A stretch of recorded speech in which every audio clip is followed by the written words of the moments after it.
It's not a bird, it's not a plane, it's Superhero Slate. It's a modern podcast where we talk about everything that's great, like movies, TV, superheroes. It's Superhero Slate. Oh yeah. Hello everyone and welcome to Superhero Slate, the show where we run down the latest superhero entertainment news. We love TV, movies, and superheroes, so let's talk it all out. My name is Chris Dillard. And my name is Mike Royer. And this week we caught up with Peacemaker a little bit. Oh, we got to see his underwear. I don't know if that's a spoiler or not, but...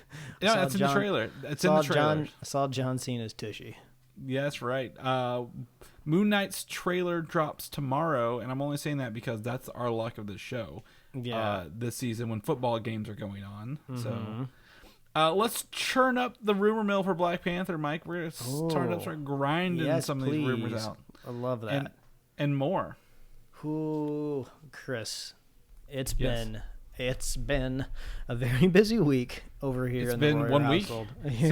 Since we last recorded this show? Yes, that is exactly it. And in that last week, we have moved to a new home. Mm-hmm.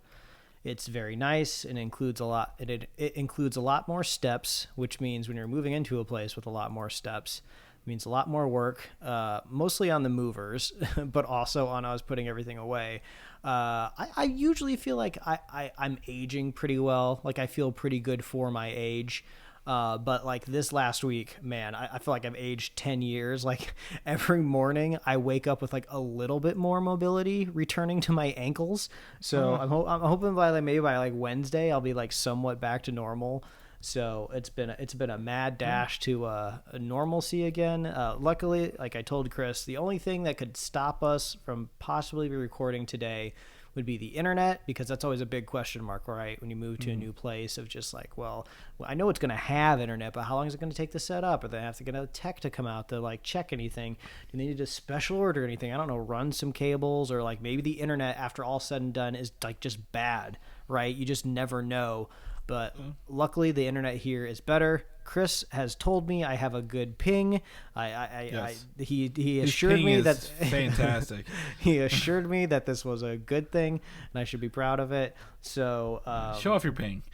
He has a ping of 8 milliseconds, folks, for those who know what that means. All that being said, I am recording in a very new environment, in a room that will be changing over time. Like I'm surrounded by like boxes and totes and half open things and like empty desks and bare walls.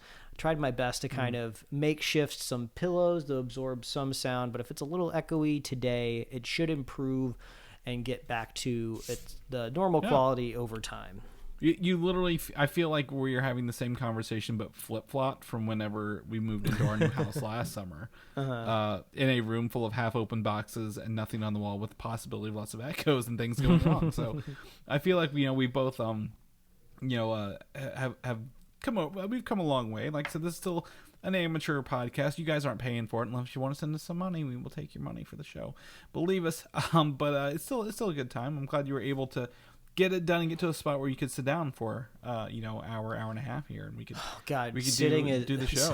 Sitting is such a luxury. I feel like the last couple days we were able to sit down and briefly watch one episode of Peacemaker. I know we're going to be talking about it at the top of the show, but I'm glad I at least squeezed one thing in.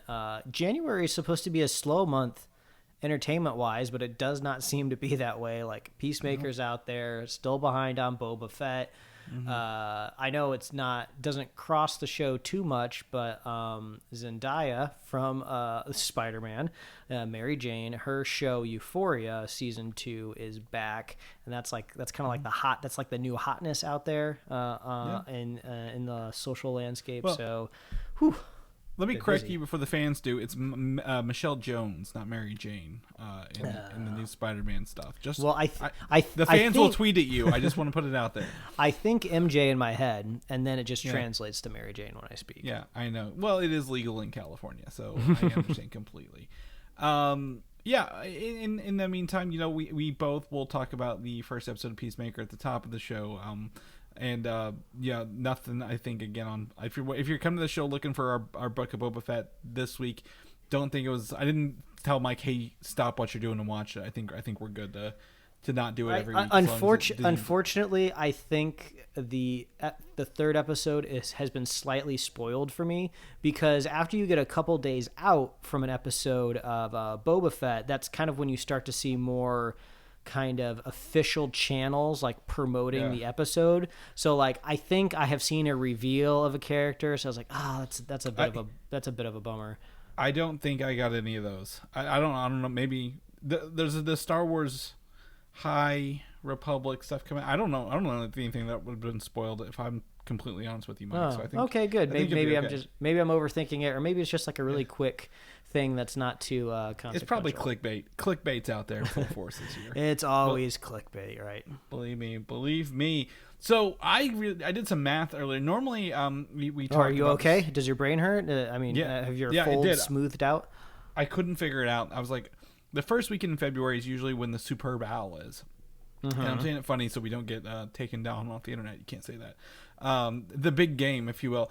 But apparently this year it is February 13th. It is the second weekend of February. So that gives us a full month to prepare for this, Mike, coming up here. Apparently teams are getting eliminated and not making it into the playoffs. And I was hearing that, and that kind of started kicking up my, movie and TV trailers are coming very soon.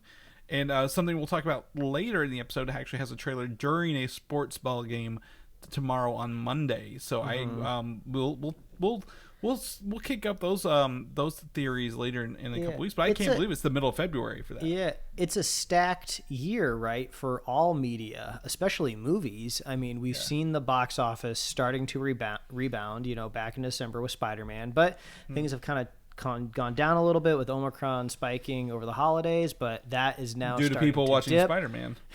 Yeah, exactly. So things are starting to dip. I believe like we may or may not be hitting the peak, if not peaked already. So I think this will be a good year for the box office overall, which means these studios want people to go back to the movies. So there's going to be a whole lot of promotion, probably more than usual. So that could be good news for us, at least at the Super Bowl, right? Yeah. Because I feel like there's been a couple Super Bowls that we've covered on the podcast where we're just like, really, that's all we got? Just a trailer for this weird action movie that like it's only advertised at the Super Bowl just because that's like the demo. So I'm looking forward to some like big reveals, some big trailers, and we'll talk all about it on the podcast like we usually do every Super Bowl Sunday. That's right. And the most important part is give me a month to prepare the snacks I want to eat at my Super Bowl party, because that is actually more important than the trailers sometimes, because the trailers will always pop online, right? But if you don't have right food at the moment, you'll never recover. You can't. You won't have a good Monday from that. We have been trying at work to convince the CEO to make that Monday a holiday or a day off for us, so we can all like stay up late, watch the game, and come in either later on Monday or have Monday off. But I don't think we're gonna get successful. But other than playing Halo and then also getting my car steering wheel set up this week at home to play Forza. I played like an hour of Forza driving around today. It was pretty fun in this little car seat I bought that has a force feedback steering wheel on Xbox. I recommend it. It's highly enjoyable if you enjoy racing games, and really makes it better than just playing with a controller. Really fun. But I didn't get to do much else because this week I've been working after hours on some other stuff and didn't really get around to it, Mike. But you have piqued my interest here on some food items. Well, one thing that comes with moving, right, is adapting to like new grocery stores in your area, right? Los Angeles is littered with grocery stores all over the place, and we're still going to the same brand of grocery store, just in a different location, and it's bigger, has wider aisles, more stuff on the shelves, and we came across a brand new Pop-Tart flavor called Boston Cream. I think it's Boston Cream Donut or something like that. Frosted Boston Cream Donut. I pulled it up just to see where I could find it at. And it was like surprisingly like pretty good, right? I usually have a bit of an aversion to Pop-Tarts because it should legally not even be allowed to mingle with breakfast at all, because nobody should be eating these things for breakfast. And like the serving size is insinuated to be one foily packet, which has like 2 little pastries in it. But like one of them, like nobody should eat more than like one in a day, or you're gonna die early from heart disease. But like I succumbed to the nutrition label on this one, and it's actually really good. I haven't even tried it in the toaster yet. I feel like that would even be a game changer. I feel this. I mean, as someone who grew up drinking milk and dairy products, I feel like this would go great with a glass of milk, like warm Pop-Tart with a glass of milk. Now, I've not had a Pop-Tart since the fiasco from the mystery Pop-Tarts that ended up being garlic bread Pop-Tarts. I've not recovered yet. I'm still scared to eat them. I remember that now. So, and as someone who doesn't like chocolate at all, this the filling looks fantastic on this one. It looks really, really good. Is it as creamy as the picture shows on the box? I mean, usually when you go into a Pop-Tart that's claiming to be another food, right, you put your expectations all the way to the ground. So I would say if my expectations were a 0, I'd say this went up to like a 5 or a 6, which I say is pretty good. Because I think I agree with you. I'm not a Pop-Tart person. They're way too dry. I feel like my mouth, like it's like when you eat too many crackers, right? You're like, oh, I can't. That's just too dry. Pop-Tarts to me are way too dry, and it's just a texture thing, but it's whatever. Now we're not going to talk about it on the show, but I'm going to send this to you, Mike. This is actually going to come back to food and what we just literally talked about, sports. Lay's is announcing Golden Grounds potato chips, which are chips made from potatoes grown in soil from NFL stadiums. So they were given dirt from NFL stadiums, mix it with their real dirt in the potato field, and grew them. And they actually have a bag. Every stadium has its own bag. Now I don't know if these will be publicly available or you have to win through a contest. But this is like the dumbest thing I've ever heard. And I'm a fan of gimmicks, but I'm just really, really not into this crazy thing. But I'll send you the link later. But it's just wild to think about this. Once I found out they weren't publicly available, also I just kind of tuned out a little bit. But we'll send that over later. So yeah, I mean, we kind of laugh and giggle a little bit here on our end. But if like they said they were growing potatoes in like the soil in Atlanta, where like Marvel Studios is, we'd be buying those potato chips. Yeah. So I'm not going to judge too harshly. Oh my gosh, the multiverse of potato chips! I'd go down. Like it's like a Doritos roulette bag, isn't it? Like when they throw all the Doritos in together, they're the same color. Some are spicy, some are not. But I do that. Well, Mike, let's unless you have something else, let's just jump into this. Because I am hot, fresh off of turning off HBO Max because I just got to catch the first episode of Peacemaker while eating dinner tonight. I'm fresh off of this first one. Now, I will say, we'll probably talk about this, but I don't feel there's any huge spoilers in this episode. Yeah, it's definitely an episode that kind of sets up just like the stakes and like the world, or I guess maybe like resetting the world of Peacemaker, the man. What's his actual name? Is it Chris? Christopher Smith? Yeah, Chris. I was gonna bring up because being a Chris myself, you don't normally hear main characters with that name in a show, so it was really kind of jarring to me to kind of hear that occasionally. Which is kind of funny because it's like a very it's a very run of the mill name. Yeah. No insult. I mean Mike / Michael is as well, Yeah, exactly. Like if they said his name was Chris Michael Smith, I would be like, that's the most generic name I've ever heard in my life. All three of them together just out the gate, but yeah, anyway. Yeah, I would say the only things that really could be spoiled in this episode are maybe some of kind of like the shock and awe moments, which maybe we'll just kind of like, prance around a little bit so we don't spoil them too much. There is a room. I guess we won't spoil it. He has multiple helmets. We all know this. How he gets his helmets, I think, was the biggest reveal to me. Yeah, I'm sure there's some DC lore explanation. Yeah. It went over my head. I'm sure I could Google it and look into it, but that was pretty shocking. I think that's about as far as I go in terms of spoiler territory. But I want to go ahead and say it out the gate. Number one, I am happy this movie just literally picked up where he's already awake from the hospital, and they don't do like.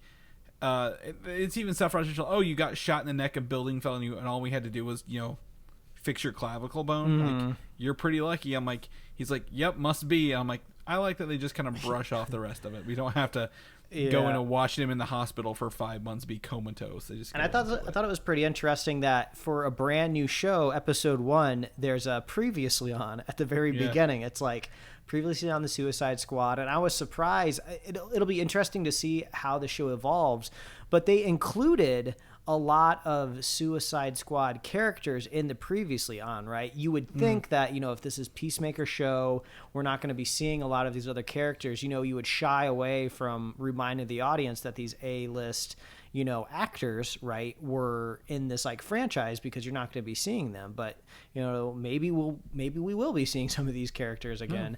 So I don't know. That could be pretty fun. I think the biggest standout moment that like really the show really sunk its hooks into me, and even if you don't like Peacemaker, even if you don't feel like adding this to your repertoire of shows, just go watch the opening credits. It is hilarious. And like they've released that on YouTube separately because of the demand for it, I think. And James Gunn shared it. Like, great. It's glorious. I mean, I was having a good time before that popped up, but I literally I got up like in my seat. I like sat up and I was like, no way. It's so funny. It's just great. Oh yeah. And so I've not caught 2 or 3. But this is one of the few times I will not be doing the skip intro button on any of these shows going forward. So, I agree. That was very, very entertaining. I will say, we've talked about what's the point of this show, going forward. Peacemaker, unredeemable character. I feel like they kind of gloss over some of the stuff pretty quick. I think now, him. They do show it in the flashback killing Rick Flag, and they kind of bring it up, and like none of these people are perfect, but it's very, very interesting to see him by himself as an entirely different character than when he was in the Suicide Squad. He's very, very perky, very, very optimistic. I thought it was hilarious. He thinks he's being tailed or being like, he thinks he's such a big deal that police are guarding the door to the hospital room waiting to arrest him. And he just kind of he's sneaking out in his mind, but he just literally walks out on the way through. And nobody really tails him. But I'm loving John Cena's commitment to this character as an actor and as just someone who's just pretty much all muscle.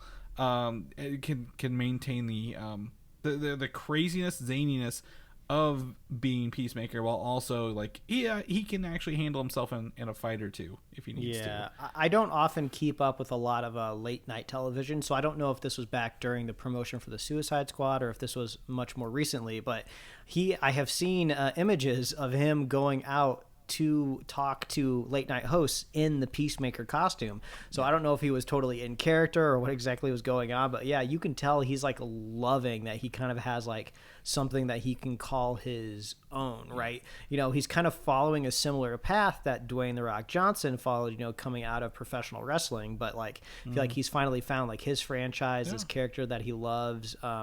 And I'm loving every bit of the I wouldn't necessarily call it a John Cena-sance, right? Because usually that's kind of like when your career waxes and then wanes and then comes back again. He's just going nothing but up right now. So there's a lot to look forward to with this man. Well, he was in Dwayne "The Rock" Johnson. Who else at this point was in the Fast 9? Fast and Furious, Fast 9 as the main character. I think he's doing a lot of good stuff. This show's great. I will say this is a very much if you don't like James Gunn, you're not gonna like this show because there's so many James Gunn isms literally all over this show. The quick bantery dialogue, like you said, some of the shock value. I believe one of the earlier conversations are talking about someone being named Octopussy, and does she have 8 pussies? I'm like, this show, I'm like, I can already tell where the show's gonna go through some of these scenes. Very much just kind of goes through those motions. Very, very vulgar at times for a shock value, but sometimes it's fun. But I will say one of the highlights for me is they didn't shy away his pet Eagly, who is, I believe, a full CGI character, but looks beautiful in this show for a TV show. Pretty good, yeah. For that, and then the other thing is. And we have a note here in our soundtrack, in our a link here in our notes for the soundtrack, which is again full James Gunn kind of, what he does. He loves doing soundtracks. He's big into music, incorporating his movie. And this one has a lot of 80s ballads, it feels like a lot of 80s kind of jams to it. The intro, is it the intro? Is that Do You Want to Taste It? Or was that was in the actual episode, wasn't it? I don't remember the specifics. Yeah. But there is a scene where he sings I Don't Love You Anymore to the choir boys. And it's in his full underwear, tidy whities. Exactly. So if you're a fan of big muscles on display, that scene's really gonna knock it out of the park for you. Yeah, it's great. They really throw these in here. I'm excited to watch the next couple episodes. I was not in. I've heard nothing but good things about the show, but I didn't have the energy to go into it because I'm like, why are we doing this show? How is this character redeemable? But I'm still having a good time watching it, and that's going to kind of pull me into the next episode or two as well. And I think there's a good mystery at hand here. I think there's a good mystery at foot in this show, and I'm excited to kind of see what's going on with it. So, anything else you want to add? I'm fresh off of. I'm jazzed. I'm jazzed for Peacemaker right now, Mike. What about yourself? Yeah, I'm looking forward to the other 2 episodes that I got lined up, and we'll have another one next week, right around the corner. Yes. I don't know. Or is it this week? When does it drop? I don't know. That's what I'm trying to figure out, because I was sitting there thinking, here it is. Decider has the thing. Thursday. Yeah, they're Thursdays. Oh, okay. So just a couple days away. Yes, right. After we go from Book of Boba Fett into that. To talk a little bit about our main thumbnail image today is the big reveal over the weekend of the new Batgirl outfit from the upcoming movie, played by Leslie Grace. She'll be Barbara Gordon / Batgirl, and looks like a Batgirl outfit. I did see some stupid person be like, here's the evolution of Batgirl, and they include the 2 recent Batwoman shows in there. I'm like, Batwoman and Batgirl are not the same character. Barbara Gordon is what we're looking at, supposedly. It feels like a lot like the '60s one. What was that? Who was Batgirl in the '60s? Yvonne Craig, and then also Alicia Silverstone played her in Batman and Robin, the critically acclaimed Batman and Robin from the 90s, Mike. Yeah, I mean, the costume that we have revealed here looks a lot like more of the modern day Batgirl run, where the character is kind of less in a skin tight revealing costume and kind of more in I would say maybe tactical leather. So it seems like that's kind of the costume that they're adapting here. I mean, it looks good. It looks like Batgirl.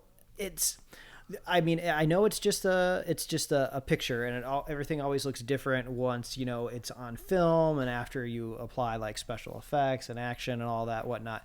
But it does kind of look like it's not quite reaching the kind of the excitement of cinematic levels, right? It's kind of strange because the costume that they're adapting is kind of very stripped down. It intentionally looks like that in the comic books, but when you kind of make it live action, this almost looks like very good cosplay and kind of CW quality, right? That's exactly this is Berlanti. To me, this could have been a shot from a Berlanti verse, right? This, she's on some sort of cathedral wall with the light on and stuff. This week on The Flash, Batgirl finally appears, something she's like got that. some sort of probably grapple gun on her hip and what appear to be what I thought were Capsule Corp from Dragon Ball capsules on her belt. Because they're just little golden cylinders, right? There's really not a lot of definition going on here. And it's not a knock on the character by any means. It's like you said, it's a reveal of the suit, but it's not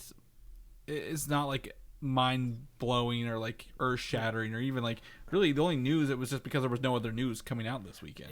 And no knock on the costume designer either, because the costume is well made. One thing that you can kind of look for in cinematic quality kind of costumes compared to television quality costumes, I would say, is the minor details, right? The television show would have probably a similar looking cowl, like in shape, but in this one there's like all these finer details, like grooves that are going in and along like the cowl, which that's the kind of details that you get when you have a cinematic budget. You know, there's definitely a lot of stitching, a lot of patterning going along like the pants and the sleeves, so all of that stuff is looking very good. I think this is just unfortunately kind of what happens when you're adapting kind of like this more streamlined like comic book modern costume.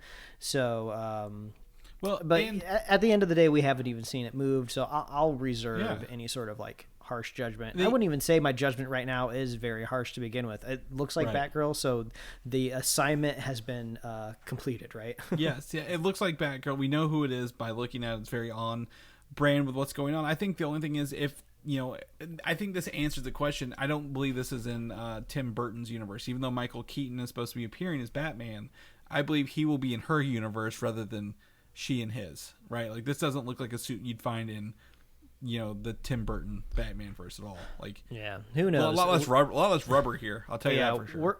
We're about to run into a Flash multiversal situation where I think things are going to be a lot more smooth compared to how it's looking at Marvel right now, where things have to clash and collide, and like high stakes magic has to happen to start making things pull through, or big catastrophes where like the god of mischief like kills somebody at the edge of the world, right?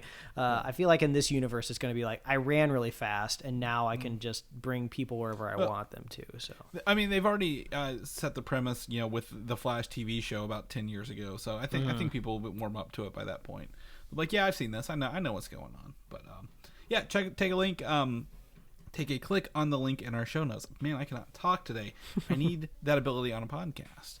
However, let's watch over to the regular The Batman, coming up with Robert Pattinson, that has received a PG-13 rating for its upcoming release. I don't think anybody is really surprised about this. People were like, is it gonna be like an R-rated Batman? No, they're not. Like, Batman's huge. He's like Spider-Man. Everyone's gonna want to come see it. Yeah, I mean, obviously, in the last 2 years, release dates have been very flexible. But I guess we could just use that as a moment of the production has spoken in an official capacity, and they are still holding true to their March 4th release date. So it sounds like they are not too worried with this big Batman movie about, box office attendance numbers. So, get your tickets for March 4th. It sounds like they're holding true to March. Yeah, I think, like you said, there's very few franchises that would pull a box office, records out of the end of a, hopefully not going to the end of a pandemic, and then Spider-Man's one of them, and we'll talk a little bit about that down the road. But also the Batman, I mean, it's huge. I grew up knowing more Batman than Spider-Man, right? Like that. Like, I may be a Marvel person now, but I grew up with Batman and Superman and stuff like that. So 100% excited to see this and get it out of the way, because we've been sitting on it for so long. I'm like, let's see it. Let's see what they're doing with this Batman. I want to see the Riddler. I want to see what he's doing. Give us some riddles. Yeah, it doesn't look like my theater is selling the tickets just yet for Batman. Yeah. So maybe tickets go on sale. Well, no, Super Bowl is probably too late. They would probably want to be at least a month out. No, well, I don't know. Spider-Man didn't really do that. Spider-Man was within less than a month, 3 weeks. Well, that was Spider. If I think back to Spider Monday would have been the Monday Black Friday, Thanksgiving. 3 weeks. Yeah, so 25, 26, 27, 20. Be 28th or the 29th. So yeah, maybe they could put a push around the Super Bowl for Batman. I could see them doing one more trailer, like a Flash trailer, a Black Adam trailer, and a Batman trailer would be three pretty good ways for the Super Bowl to really, honestly swing in DC's favor, because Marvel, I mean, other than Doctor Strange, they have Thor: Love and Thunder would be a great trailer, and then our first Black Panther one. But I mean, DC can come out swinging this year, and I think they should take the opportunity to do so. But we are a month and a half away from seeing the Batman in theaters. I did not know this, but apparently it's been a year since WandaVision came out. I've seen a lot of anniversary posts. Congratulations. Industrial Light and Magic showcased some VFX for the thing for the show, including some scenes that we've never seen before. And as someone who went to school for filmmaking, seeing the composites of like how they filmed it, how they the 20 layers they added for the effects and stuff, especially the scene here at the end where Wanda and Vision are parting ways at the end of the series, and also how some of the other stuff looks. This is a pretty fun 2-minute little video here on Twitter that you can watch. And, yeah, I'm kind of watching it now. It was kind of funny though, because there's like the very sentimental moment where she's holding on the Vision's face before he kind of like evaporates into like particles, and then in the behind the scenes moment, it's just Paul Bettany kind of ducking down and like running away.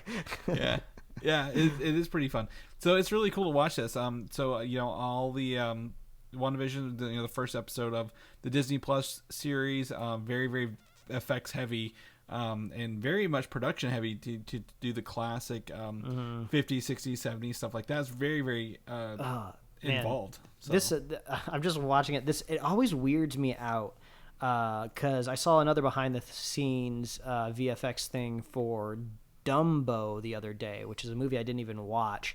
But they are just routinely like chopping off real human limbs and replacing them with like full digital counterparts, and I can't even tell the difference. It's just like, oh, Colin Farrell like on set for Dumbo, right? Like they had his arm like in a green sleeve, and then they kind of had like this like haphazard kind of folded thing because I guess he only has one arm in the Dumbo movie. But they just like, even after they did all of that, you'd think they just paint the green away. They didn't. They replaced like everything from like the shoulder blade out. So it's just like they're just like chopping off parts of people and recreating with computers. It's crazy, man.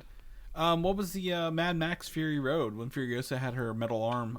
Watching them film those scenes with Charlize Theron with her arm green, and then also them painting it and then adding the metal arm with the movements as well was really cool. So there's a lot that goes into a film.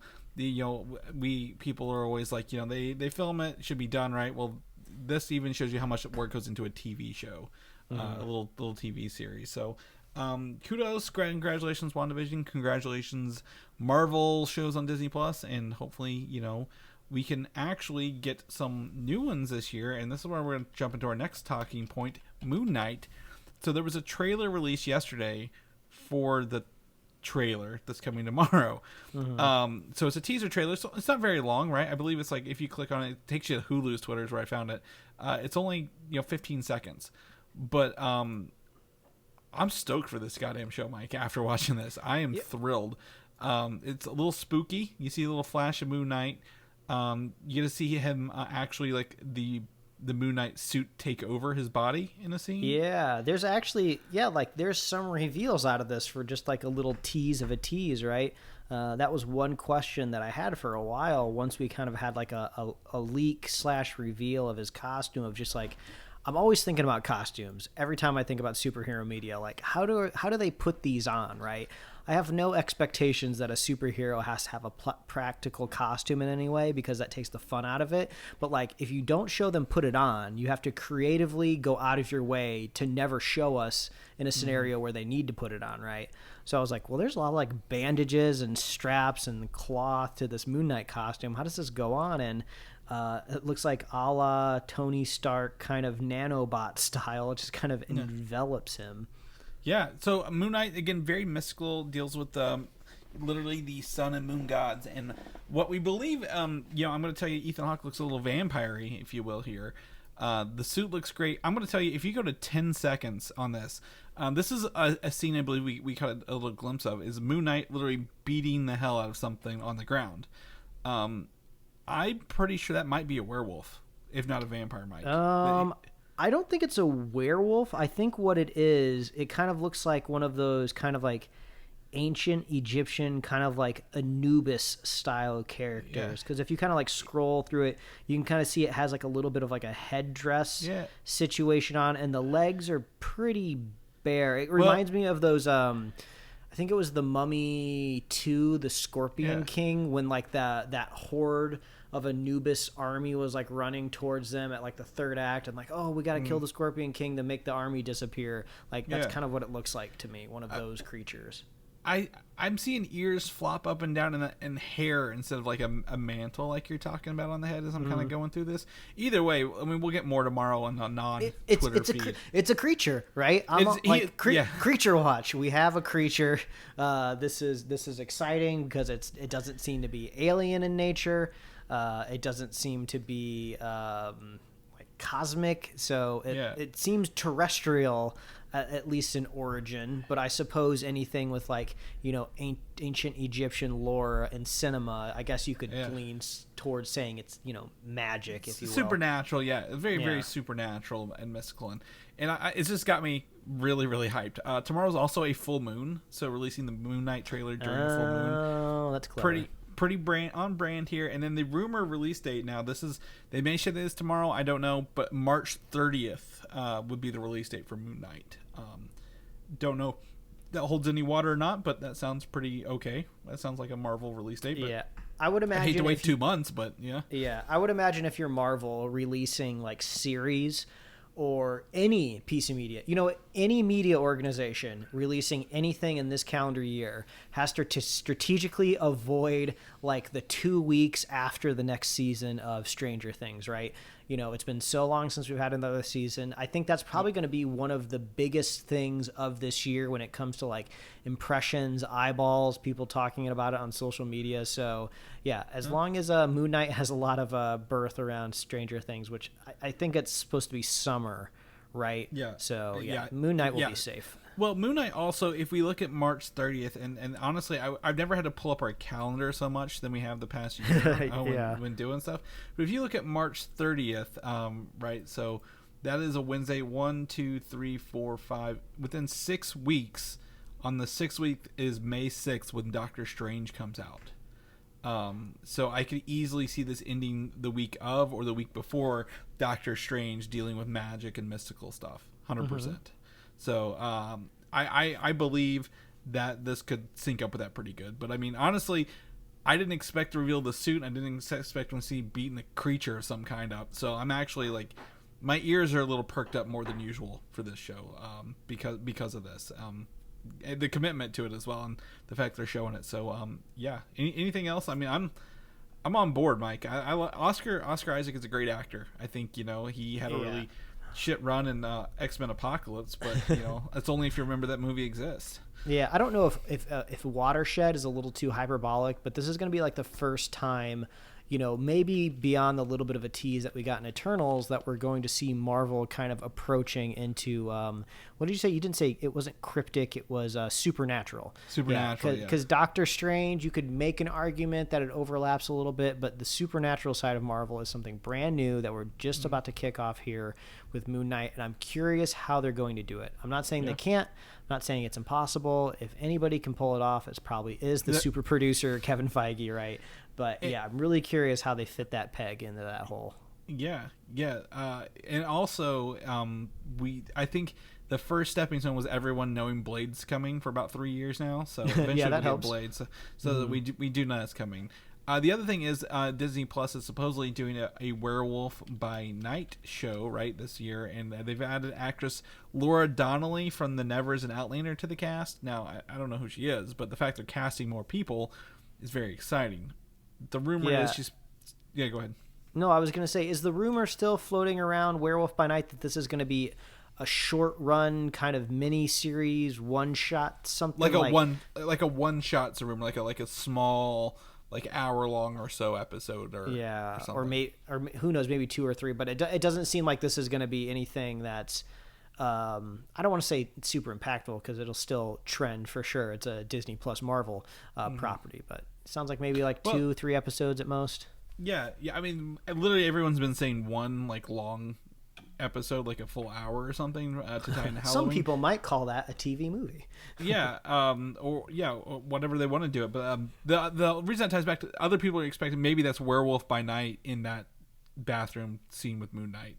We're gonna get the character in there. But the Laura Donnelly is supposed to be rumored to be playing Nina Price, who in the comic books goes by the name Vampire by Night. And you're like, well, that's stupid sounding, because I did. I read that out loud, and I said, that sounds stupid. But apparently she's a werewolf/vampire hybrid who's the niece of werewolf by night, so that's why she's vampire by night, I guess. I don't know. They got a lot of groundwork to do for this. You know, you know what? Release Marvel. it in October around Halloween, and we'll all just kind of vibe out. Yeah, exactly. It's thematic. Can't go wrong with it. Mm-hmm. Were you able to catch the Eternals this week on Disney Plus, Mike? I know you were just craving to go back into it. I've seen it already, Chris. I saw it in the movie theaters, but it is always nice when something does hit Disney Plus, because that's when fans can start to get more like high-res video clips and screenshots of stuff. So like the memes and like the screenshots that you start to see on Twitter just look a lot crisper. So that's usually when I know something's been released digitally. Yeah.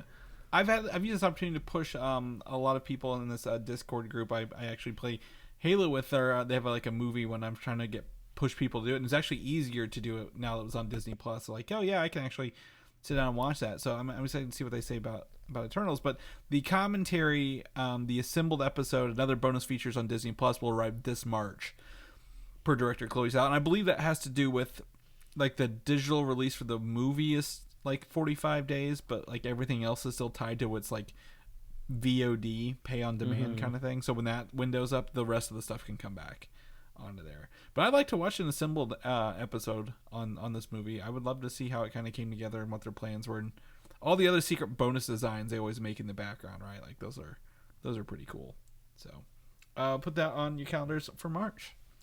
Spider-Man No Way Home, killing it out there, killing it. Currently the 4th highest domestic release ever. I think I put it ahead of Infinity War. Like, might even pass Black Panther at this point, Mike. I mean, this thing is just killing it. I saw something interesting the other day, because Spider-Man No Way Home, box office-wise, gets compared a lot to Infinity War and also Endgame, because those are two other giant, huge superhero movies that are also topping the charts. But one thing that I found interesting about it is that Spider-Man No Way Home is at a slight bit of a disadvantage revenue wise from tickets, because 3D movies are so much less of a thing just a couple years after Infinity War and Endgame. So those movies had the advantage of being shown in a lot more screens that were 3D, which means the tickets were more expensive. So like I said before, when we were buying our Spider-Man tickets, only a couple theaters were 3D and the lion's share were 2D. And just a few years ago, it was totally flipped. So it's not like I feel bad for Sony or any of these studios that are billionaires over, if not raking in $1 trillion probably sooner or later. But I thought that was pretty funny and interesting, that it's just like, oh, Spider-Man, you could be a little bit more over if you sold more expensive tickets in 3D.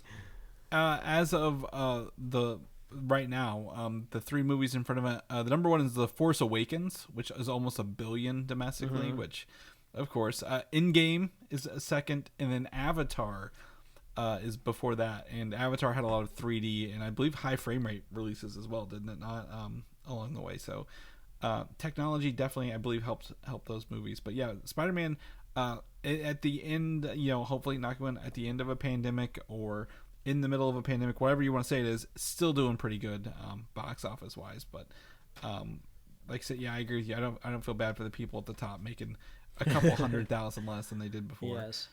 Worldwide, though, it is I think number 8 now. It's got to pass The Lion King eventually. I think we're still waiting on the weekend numbers to wrap up. So we'll see how that goes for Spider-Man. And then also, I was reading articles. Tom Holland was approached to host this year's Academy Awards. Don't they normally do comedians? Well, I think it's sometimes it depends. He's pretty funny, right? They've been hyping it up. At least I saw the Academy's Twitter account, doing a bit of a promotion of like, oh, who's gonna host this year? Who's gonna host? We're gonna have a host.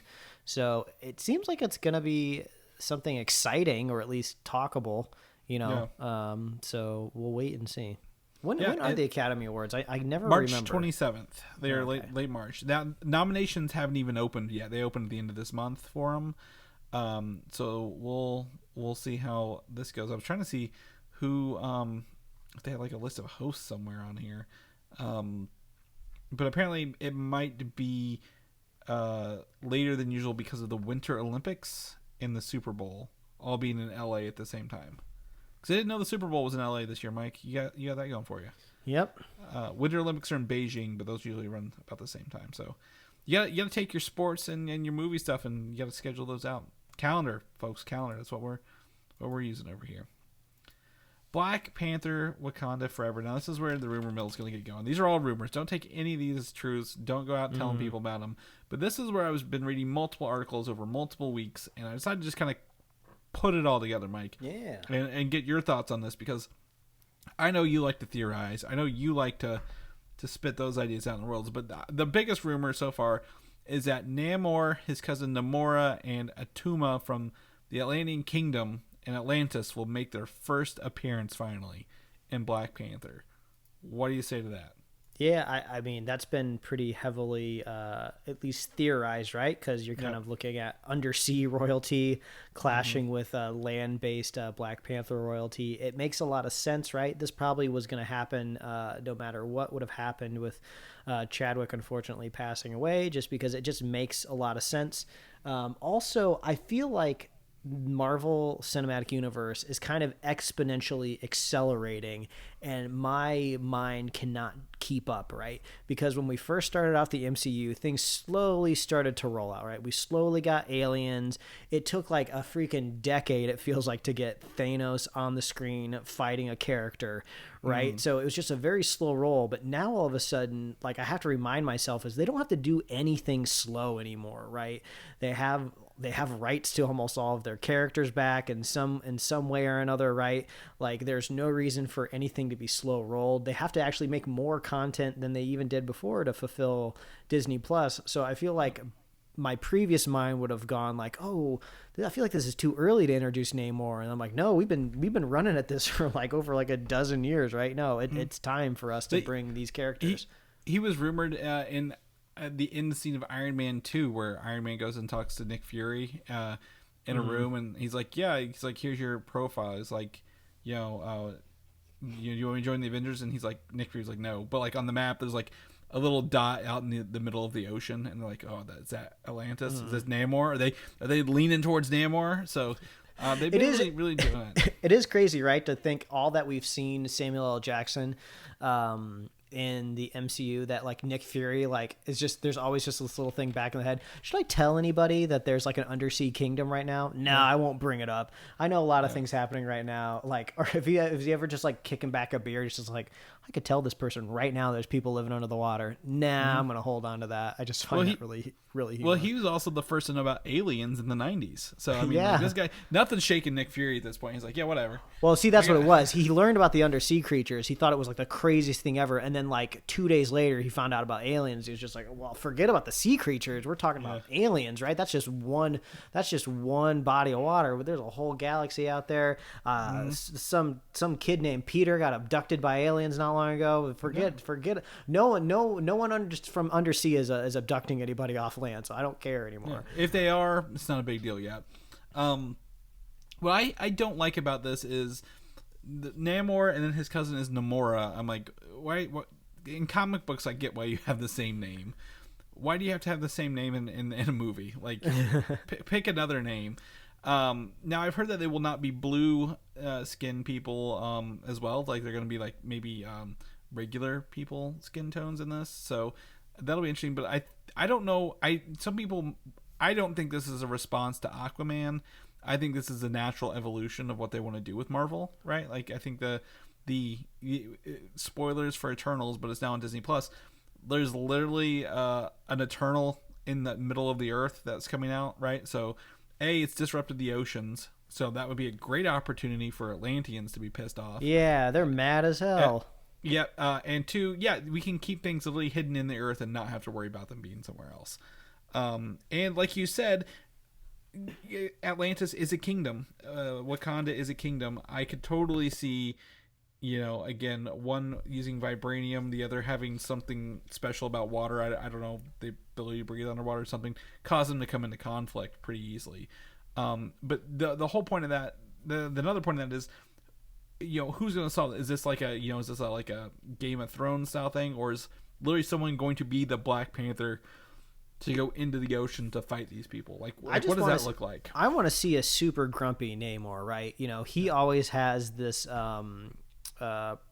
predilection of just kind of like not being grumpy, but he's like just seems to be pissed off all the time. Anytime you ever look up a picture of Namor from the comic books, always grimacing. He's always got a furrowed brow, right? He is the Marvel Comics version of Vegeta from Dragon Ball. Yes, no, that is the perfect way to put it. Yeah, I want to just see him like get along with nobody all the time, and just I'm looking for it. We don't really have that character in the MCU. Like Nick Fury sometimes is like that, but like, you know, you can just tell he's just like trying to keep the humanity from falling apart. He's just got lots of problems. Like, I just want to see Namor like not jive with the MCU humor, right? Like somebody's gonna like crack a joke and he's gonna like throw like a spear at somebody.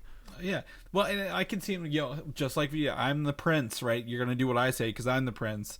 And I'm the strongest person on the planet or in the water. I rule the water. I see a 1-for-1 parallel throughout the whole thing, and it's gonna. Yeah, I'd love to see him just be like, you know, he can have, like you say, humanity or whatever they're, you know, whatever for people, but like he is like very prideful and very possibly even arrogant even at this point. So, very excited to see it. Now, the other thing, the big rumor is that Doctor Doom will make his debut in this movie as well. Maybe not as a full actor, or maybe it's, you know, in just a costume. I don't know, but I feel like that's a lot to put on this movie.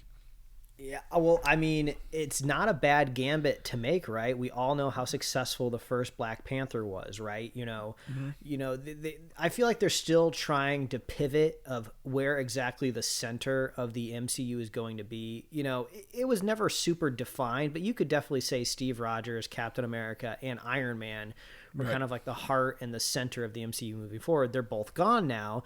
So, you know, where do we point things? Where do we direct the audience? Black Panther makes a lot of sense, right?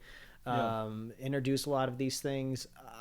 I'm also curious, how do they introduce Victor Von Doom? Because, you know, you have a list of ways you can do it, right? Do you introduce the man and then later on he puts on the costume? Is it just the post-credit scene? You know, has he always been around? Is it an origin story? You know, I'm very curious. The only reason he makes sense to me is because he is technically the ruler of Latveria, right? Which is a country in the Marvel comic books. Is Latveria, right?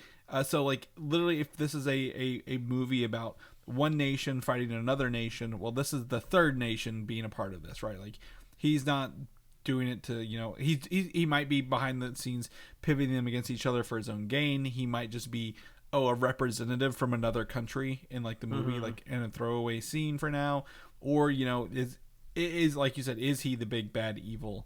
Doom? And to bring it back around the costumes again, right? Like, how are you going to explain like the strength and power of Doom? Obviously, a big part of Doom is like his influence and his resources, right? That's how he's able to accomplish a lot in the comic books. But also, he has deriving from like suits and armors. It's not mystical. It's not mystical in any way, is it? He's magic. Yeah, he's a big magic user, actually. But like it's like arcane magic kind of thing. So it's just like I'm trying to think how they square that in the MCU, right? Does his country just adapt technology like Stark Tech, and that's how he gets power to his suit? Is there some sort of sorcery connection where he's getting like dark magic? You know, maybe did he stroll into one of these places and steal a book at some point in time? Maybe his country developed its own magic. You know, it's a walled off zone that nobody else can get into. But Marvel's definitely introduced strange lands that nobody has expected before. That's what they did with Wakanda. So I'm excited. I'm excited for this. It sounds like we got a lot of potential here. Yeah, and it's a very, like you said, loaded movie to do this in. Like, if we're gonna do it, go big in it. Like, just, you know, sequel. We're doing this in honor of Chadwick Boseman. Let's pull out all the stops and make it as big as we can. So I think there's an opportunity there, and that's November 11th of 2022. Now, on the flip side of that, since Spider-Man is done and John Watts is moving on to the Fantastic Four, rightfully so, we agree he earned it, that casting has reportedly begun for the main actors. No names have been thrown in here, but, you know, if they're looking to cast Fantastic Four, maybe they haven't filmed any of these Doctor Doom scenes yet, and they're looking to cast now to get them ready for November. right? Maybe. I mean, I feel like you already know what I'm gonna say about this, and I'm getting a little bit more nervous, right? Because Feige, did he officially say this in a channel where he said they look to see how the audience reacts and then they kind of adapt moving forward? I don't remember if that was like an official quote from him or not. It wasn't him. It was somebody else down like a producer down the road. It was like everything is not in stone. There's room for flexibility is kind of what he was saying. It's just like I've seen so much fan concept art of John Krasinski and Emily Blunt as Reed Richards and Sue Storm that like it's not even original or exciting to me anymore, right? Like I like both of those actors, you know, they've done good things. I know Emily Blunt is kind of already in the Disney fold with Jungle Cruise, and I'm sure Mary Poppins too, right? Yeah. So I mean, I get it that it's there, but like just because the internet willed it doesn't mean it should happen. Like I don't know. I don't know what you do here. I hope this isn't the case, but I suppose I can't be mad either way. Let me assuage you a little bit here. Let me help you calm down.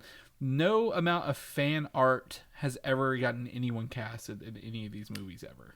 Well, I mean, I guess we don't have any sort of official word, but I mean, I remember Benedict Cumberbatch art was pretty early on when it came to Doctor Strange before anything was ever officially announced. And he was the second one being cast, though, because the original one was the guy who played Joker.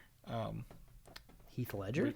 No. Jared Leto? The Joker. Like, the Joker, the movie. The Joker. Oh, Joaquin Phoenix. Joaquin Phoenix was originally had actually signed for it and then backed out and they gave it to him. So but here's the thing, like you see actors campaigning for roles, people make fan art all the time. Usually none of it comes true. It's fun for the people on the internet to get Simu Liu out there, that famous tweet of him wanting to the one to tweet Shang-Chi. that like 3 people liked before anyone knew who he was. Like it I'm just saying we're awfully close to establishing a pattern, and it makes me nervous. I'm the other way. Like I see this stuff, everyone's like, "Oh, do you see this fan art of somebody? They're gonna cast." I'm like, "No, they're not." Now that you've seen a fan art of it, now that someone has said they want to play that role, that means they're not gonna get that role. Like that's exactly what that means because the single biggest determining factor here, right, is what narrative are they going with? You know, do they want to go younger? Do they want to skew older? How much of an origin story is this? Is Reed Richards an established scientist? Is he new and budding?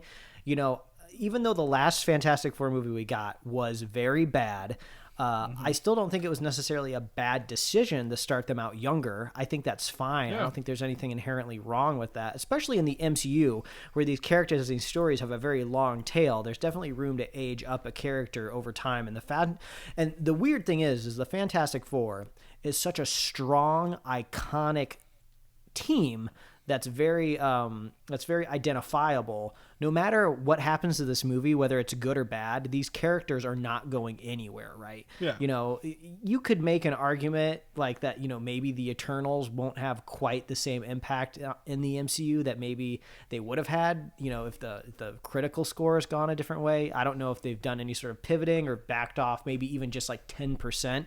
But like Fantastic Four, they are not going anywhere. So they're going to have to make sure that they get this casting right because you can't really redo this. Right, and again, that's why I believe John Watts, who was instrumental in casting Tom Holland, who's Spider-Man, and has done one of the best Spider-Men, you know, to date as an actor, is doing this, and he's got to cast four main roles. You have Reed Richards, right? You have your Sue Storm, right? You have your Johnny Storm, and you have your Ben Grimm, and I, you know, if we were to pick apart, you know, the last Fantastic Four again.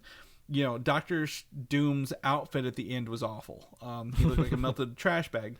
But the Thing with his rocks looked pretty good. Like, how do you improve upon that version of the Thing?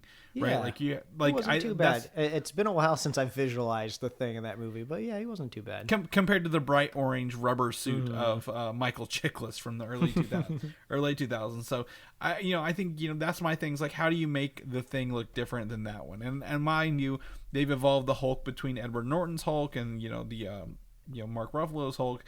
Yeah, there's still an opportunity to evolve a little bit and do that, but like I would prefer the younger route of the characters, but like not like Spider. I don't want high school Fantastic Four. Like I need like 20s, right? Like mid 20s, and see how that goes. But the hardest part, like you said, is like you've got these hyper intelligent people who are, you know, imbued with cosmic powers.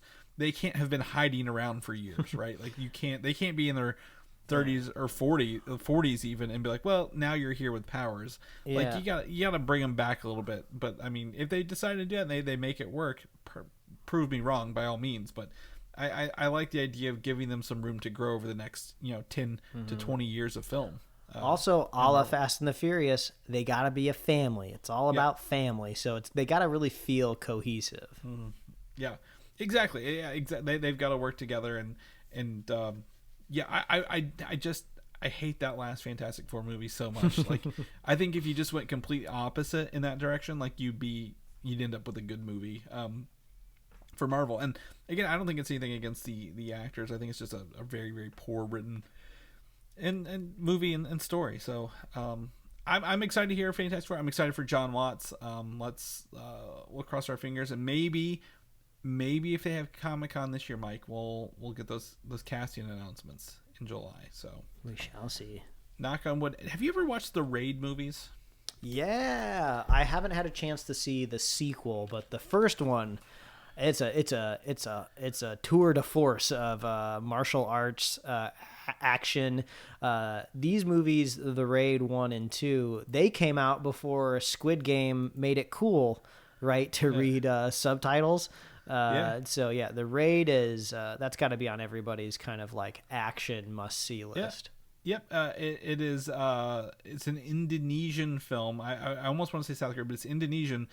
But it was written, directed, and edited by Gareth Evans, who, you know, people may know. I think he was tied to Jurassic Park, right, or something else. Justice League Dark, I believe. So he is supposedly working with Michael Bay to update the film and franchise, which does not excite me at all, Mike. This is the whole first movie is about a guy fighting through literally one apartment building to get to the top and save people. Now, would that not make sense? Like, it was very similar to Dredd. Do you remember Dredd with Keith Urban?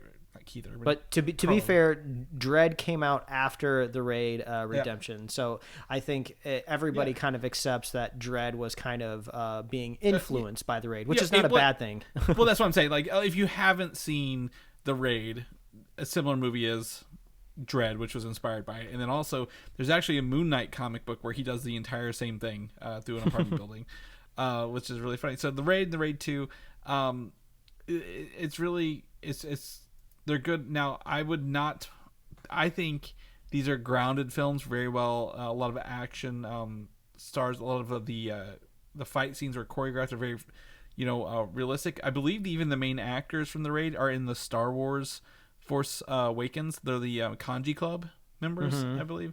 And a lot of martial arts stuff like that. Now, if you start to put them in with Michael Bay, I feel we're going to go the opposite direction and be horrible. The thing that it really flummoxes me about this whole thing, right, is when you hear the Raid American remake, right, obviously you go up in arms, right? Oh, the original is so good, you don't need an American reboot, we've heard this all before for all different types of things, right? But usually it's not the original creator is still involved, right? Like Gareth Evans, he's the writer and director of The Raid, which is really crazy because he seems to be a Western director directing this Indonesian film. So I don't know if he's like an expat that like lived over in Indonesia and then just started making movies over there. So I don't know what his history is, but it does seem crazy. He's just like, I'm going to start a film franchise. I'm going to start IP in Indonesia and then I'll move to America and then I'll just keep making it, but in America. No, so he's Welsh. He's actually from Wales. And then he was doing documentaries about Indonesian martial arts and became obsessed with it and got involved with some of the artists and started writing movies with them and filming them over in Indonesia. So it's actually very much not American, but at the same time, like this guy, this guy is not of Eastern descent. Like you could use the colloquialism, I think is maybe the right phrase, that he would be like westernized, right, when it comes to like his sensibilities. So, and then also, Michael Bay obviously has a certain connotation to him, right? But it seems like the way that this is kind of being talked about, it doesn't seem like Michael Bay is directing necessarily, and I will point you to two Turtles? very entertaining Teenage Teenage Mutant Ninja Turtles movies that Michael Bay produced, right? So like this, like it's so strange, right? You never would have thought, like, I almost wish instead of this being classified as a reboot, like what I would just wish this was the Raid 3, right? But you just move some of the characters, some of the storyline like to America, and then just slap Michael Bay's name on it just to get a couple more people, get a couple more butts in seats. So this is very strange, right? You know, this was kind of like when they talked about like the Avatar live action adaptation, the series, but then like the original creators were involved, so people were just like, oh, okay, well maybe it'll be okay. So very strange news. I was not expecting to hear this about the Raid at the end of the show. So I looked it up again. It's actually, I don't have the name in here, but Patrick Hughes will be directing, with Michael Bay producing and Gareth Evans executive producing. And I looked it up here real fast. Patrick Hughes is known for The Expendables 3, both of the Hitman's Bodyguard. No, stop, Chris. This is Hitman's Wife's Bodyguard. And this is going straight to Netflix. Oh boy, Chris! Wow, you really tanked this whole thing at the very end, didn't you? I did. I was waiting for it. So, Mixed bag. Yeah, this could go either way at this point. So I honestly, I'd love to see it. I think, you know, as long as the action scenes are great, you know, it's not necessarily a 1-for-1 remake. I think the opportunity is there, but we'll have to see how this goes. We'll have to see the first trailer, Mike, when it comes out. Yeah. Obviously, it looks like you can watch the first Raid movie, which sometimes it's titled The Raid Redemption, which is weird because you would think that would be like the sequel, right? But The Raid you can watch for free with ads on Roku, the Roku channel, which I suppose you have to have a Roku to get access to the Roku channel. I don't know if you can get that someplace else. And then Roku channel. Let me see. I thought I saw that on maybe possibly Xbox. But then the Raid 2 is actually streaming for free on Hulu. So, like I said, I haven't seen the sequel, but I know it is a continuation of the same protagonist from the first film. So I suppose you could just, you know, pick up the second one if you just want to watch some cool martial arts. But I still need to catch the second one. Maybe the best thing that'll come out of this new segment is it has reminded me to watch the sequel to The Raid, Redemption, or The Raid, whatever you want to call it. The Raid Redemptioning. Again, I don't know, but yeah. Anyway, I mean, I guess this is, if anything, you don't watch the new one if you don't have to, with Michael Bay and this other guy Patrick Hughes. But go catch the originals if you get a chance. I think they're great. Yeah, subtitles or not, the action's worth the stay. So I think we both agree with that.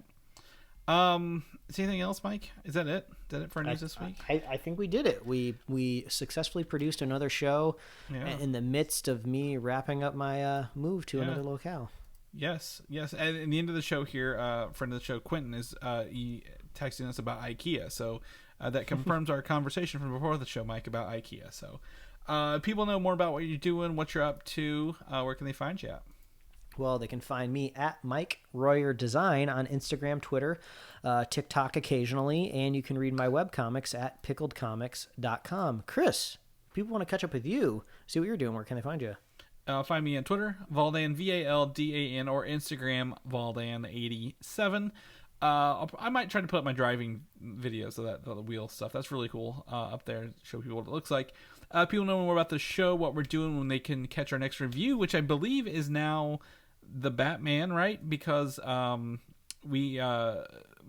that movie that your second favorite next to the Turtles, was delayed till April, right? So where can they find all this fun stuff at?